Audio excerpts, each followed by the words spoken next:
মৃত্যুর সময় কোন মৃত্যুর পদযাত্রীকে আপনি বলবেন না পড়েন কালেমা লা ইলাহা ইল্লাল্লাহ, এটা বলা নিষেধ হাদিসে।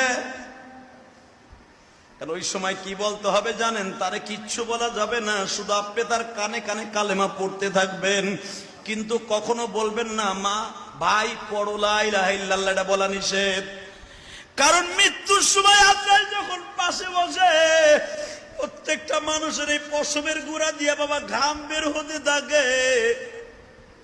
মৃত্যুর যে কি যন্ত্রণা এটা আমি আপনাদের বুঝাইতে পারবো না। বিশ্ব নবী সময় পাইছে, নবী বইলে বুঝাইয়া গেছে। কারণ আপনারা আমারে তো আর সময় দিবে না। নবী বলছে আমার মৃত্যুর আধা ঘন্টা আগের থেকে মৃত্যুর কষ্টটা অনুভব করতে দিবা। ও ভাইজান, নবী তার উম্মতকে বলে দিয়ে যাইতেছে।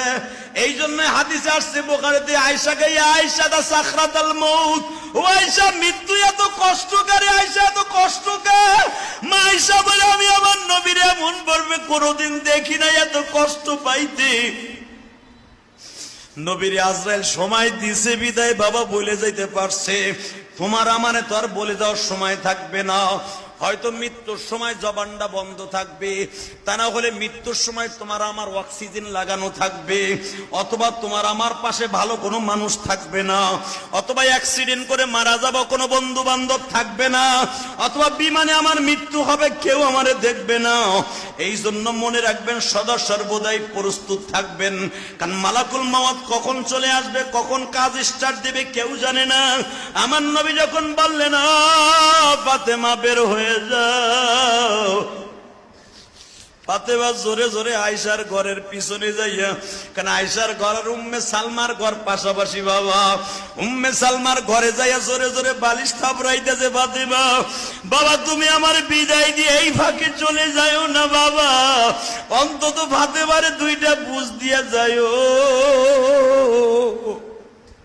জোরে জোরে বলতাছে।